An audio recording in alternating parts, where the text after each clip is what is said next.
A very good morning to our listeners. You're definitely listening to 89.7 Contact FM and you're just in time for News Review. Good morning, Eugene. Morning, Michael. Yes. How was your night? Awesome. Awesome, definitely. And of course, we're moving closer to the weekend. It becomes even more awesome. Yeah. I could feel the weekend mood is coming. It's creeping in. Yes. It's peeping. It's peeping. It's around the corner. Yeah, so I know while we are await, our other panelists for News Review to come in, I think we had quite a lot happening yesterday. Yesterday, yes, both within and without. Yes, within and without. And I just want us very quickly just to probably put an end to the Uhuru story, because I think each and every day, it's been a major discussion on News Review, but. Very briefly and quickly, let's just run through what happened yesterday. And I felt even the outcome, what you were seeing yesterday. If you'd remember yesterday on News Review, I told you guys that Uhuru is going there very confident, knowing that the case is falling apart. Quick takeaways for me over there on yesterday's proceedings. Number one is that for a common person who was just watching the proceedings yesterday, or someone who probably would want to understand, okay, why did the judges or why did the prosecution really want Uhuru to appear in court in person? The question most of them were asking themselves is that he never talked. He never said a word. Oh, yes. His lawyers are the ones who spoke on his behalf, answered the questions on his behalf, including just saying yes or no. He could not say yes or no. I mean, he just went silent, and the judge was like, "Could you please say yes or no?" And the guy just looked at and then his lawyers went ahead to answer the question. So it beats the logic, it beats the reason for many people who had expected Uhuru to answer the questions himself. And then now it brings that question, then why did you want him to go there in person? In the first place, he said nothing, he just stared at them, he just looked at them, he just listened to them. I mean, they would have just said, bring the lawyers then. Probably was sending the message that my presence doesn't make a difference. I mean, it didn't. For me, I mean, when it comes to that literal view, it didn't definitely make any sense having him there. Of course, there are jokes that have come out. For example, one that was going viral yesterday, where there's a joke that was saying Bensouda was asking Uhuru, like interviewing Uhuru, cross-examining Uhuru, asking him questions. Are you the president of Kenya? Uhuru saying, no, the president of Kenya did not travel with me. And then your government is blocking us from having access to some evidence that we're looking for. The telephone records. Then he goes and says, Madam Bensouda, I don't know if you understood me properly. I am not the president. Go ask the government of Kenya these questions. Then Bensouda turns to the judges and says, judges, I have the wrong person. I asked Kenya to give me the president of Kenya and you gave me an ex-president. So... Yeah, Eugene, how I wish you would have been quick on this, because Albert has walked into the studio and I know he's not going to finish this very soon. No, it's not ending anytime soon. For those who want it to end, I mean, it's still Albert, there. It's here with us. We've just so they had the wrong person. They wanted the president of Kenya. It's not about it was not there. Yes. It was about having the president of Kenya. By the way, I read somewhere, but I only read the head title, the title, that Uhuru had spoken to Obama prior to... Before going. Yeah. Sure. I don't... well, not on the phone. I think it was in the US, when they were in the US. Of course, when they were there, they had talked, but the details of the discussions apart from just ties and trade issues, there are pictures that went round of them with the first family, and so details as to what they talked about. To each other? They do. And they do selfies together. I mean, really? It's that interesting. It's a new season. Let's put it this way. You know, whenever you have a terrorism season, then suddenly the tone changes. You know, and then they say, "Oh, now we have some best friends, by the way. You know? People who can count on. Stable." Yeah. They went for dinner, and it's special for dance. For them, just for them. No, would have loved to see that. You know? So when when Michael was saying this whole Uhuru issue and ICC, is this story ever going to end? I mean, there's also a sensationalism that I kind of feel is taking place here. We've some media in Kenya or some journalists in Kenya who are now even falling prey into the issue of becoming fanatics of what? Of Uhuru himself. And so it was a whole PR stuff. you find it's also just a PR issue. PR. But that's part of it. I mean, Yes. guys, I mean, you know, the World Cup is only the World Cup because there is media, the NBA the same, and this kind of things the same, you know? It becomes like this because of the media. Absolutely. That's what I asked him earlier. Yeah. Is Because it us you were who are even saying, hyping it? you were even saying, I mean, Eugene, would you expect? You always, you know, that saying that I only respond in presence of my lawyer. My lawyer, Yes. yeah. I mean, you when you go to a trial like that, you go with your lawyer. It's not for you to talk. Yeah. That's his job. Yeah. So even if Uhuru is there, what do you want him to do? To start jumping on the tables and all that? I think Say, I'm there. the full expectation You know? was what happened with Mr. Posekuta. That's what people wanted to see. Yeah. They wanted to see. But it's really crazy because we're having this kind of discussions. I was watching a debate in the French France 24. You know, they have 3 channels, English and Arabic. But it's so pathetic. It's so pathetic because you had people there. I mean, their view of the world is completely different from how we can see it from Africa. They live in another world. They live in another world. They say yes, you know, and there should be more Africans even in the structure of the ICC. But yeah, it's indeed very problematic that it's only Africans, you know, and then yet they say it's political, motivated. They mention it, but the essence of a tribunal, it's about justice. Yes. But justice is in a context. That's why we always forget, because they're only doing their one-man shows there, the prosecutor and all that. Yes. But what about Kenya?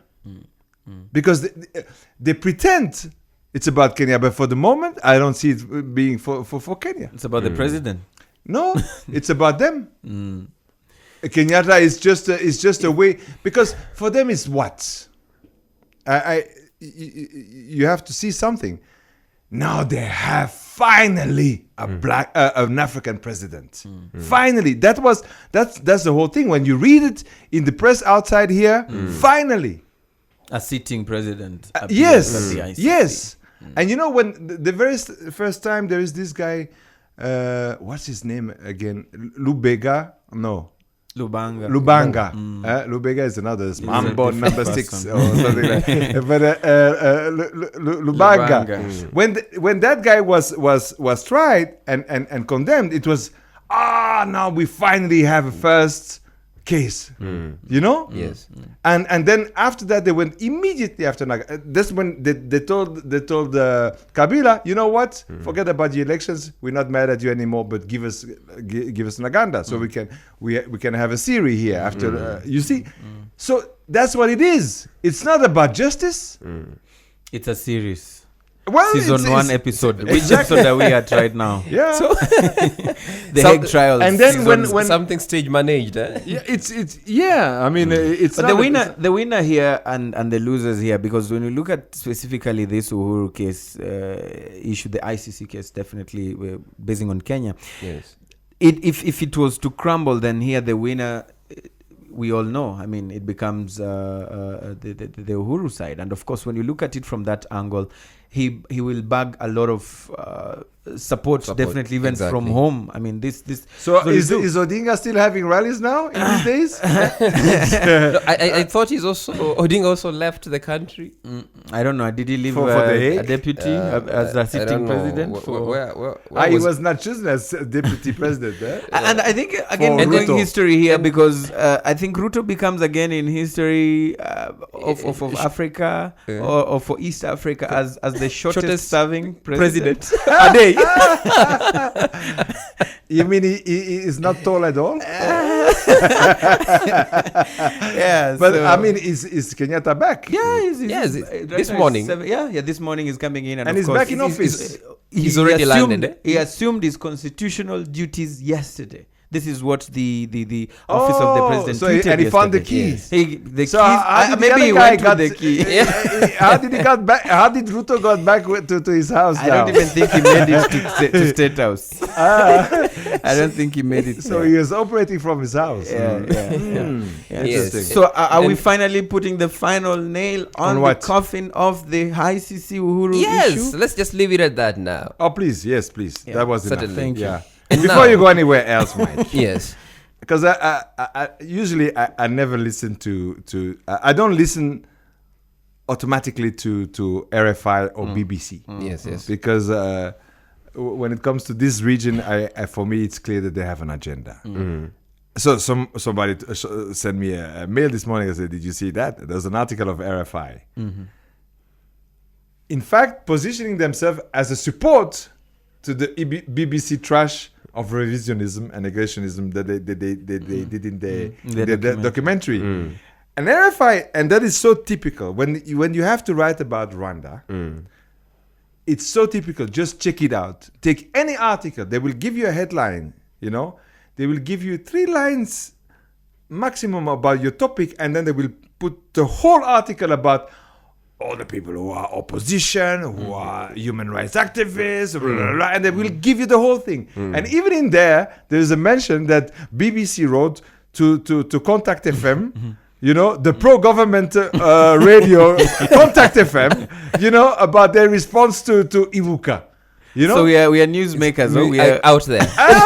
Can you imagine? And it's not true. Yeah. It's, by the way, it's they misinformed the public. Yeah. We've never received any letter from BBC. Yesterday we did. We did. We did receive a It letter. was a statement. Yes, a press statement. But did we receive what did we receive? We received a response, a reaction on this whole documentary, because we wanted to have someone to interview on a one-to-one basis on the phone. For the BBC. Yes, and ask them these tough They questions. will that never give people it are to saying. you, Yes, man. They They never decline. gave us. They never gave us a person Yes. to talk to on the phone and Yes. ask these questions and get the answers. Yes. What they did is, But there is no they response in the sent us- statement. The statement is not addressed to us, by the way. it is addressed to us. Yes. We had assigned Michael Kiche in the newsroom to follow Okay. up on the story, and Okay. he sent an email, and they responded back. Fine, but the Yes. letter is not addressed to us. It's responding to No, our questions. Fine, it's not the letter is not in RFI. They say BBC. Oh, okay, on they RFI, eh. They say that the BBC wrote to us. No,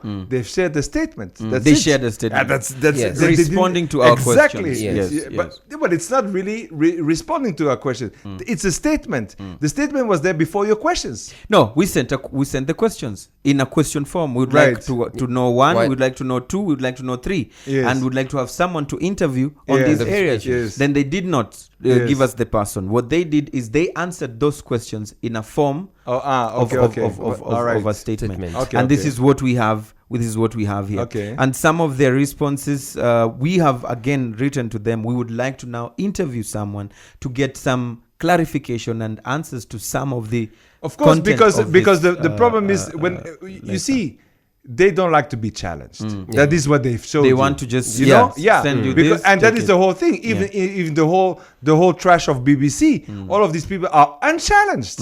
But when they say, like they tell you that they interviewed a survivor, but it is not true. That is not an interview. You see. In the movie, did you watch it? In Yes, the documentary.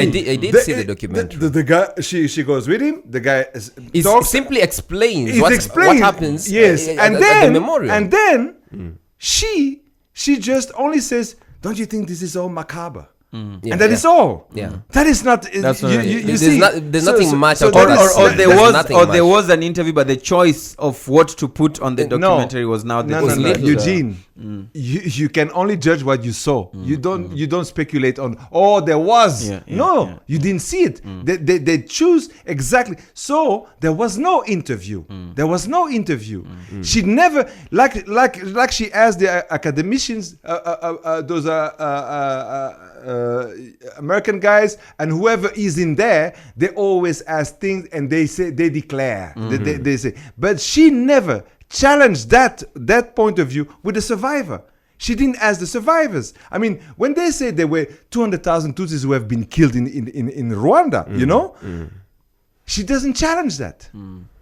She doesn't even ask the survivor. I said, then who are the 1 million people? Because here, you see, in Rwanda, the 1 million people who have been killed because of the genocide, because of what they wear. Yes. You see, not victims of the violence, but people who have been killed. They're more than 1 million, and they have a name. They have a family. They're not just unidentified. So they're not statistics. You see, Yes. These Americans, Right. they talk with statistics. They say, "Oh, there were only 500,000." How do they know that there were 500? Because the regime said that there were 500,000. Interesting enough is that even in this response, because we had asked them in the email to react to the letter that Ibuka says sent them, Yes. telling them to stop broadcasting or circulating this documentary. They said in this response that they have directly responded to Ibuka, something that Ibuka refuted last night. We called them, and Ibuka said, we haven't received any mail, we haven't received any communication. So from you've the BBC. got it even before Ibuka, your response. Yes, so we already have Ibuka's response. response to the response to this response. There was no response. There was no response. Yeah, BBC is just dashing. It's quite interesting because this is what we want to follow up Logic, today. sorry. We want to see if we can get real answers to this. But for them, they're saying, okay, us we have a responsibility to touch on every and any issue. It's true. and- That is fine. Yeah. If that is the standard, yes. But then also challenge whatever you get. Especially because what it is. You have 5 people or 6 people who have been interviewed the whole movie. All right? And they are the only voice. And you just ignore thousands of people who have been interviewed by AU, UN, tribunal, academics, people who have written books, whatever, Yes. And I mean, and you don't. So you just put one side, and the one side is a revisionist situation, because you. I mean, it's just being. That's a tabloid type of activity. And how that's do that's a tabloid technique. How what they do. do we explain or challenge this argument that they put also in this response that they sent to Contact FM on the issue of saying that we requested for an interview with the president? Why would you if even the president give- would why not would you- accept? At least the Yes. government would have given us someone else. But the and they genocide. did not. The genocide. Wait a minute. There are 2 things. First of all, the whole movie is about attacking Kagame. That's what it's all about. Okay.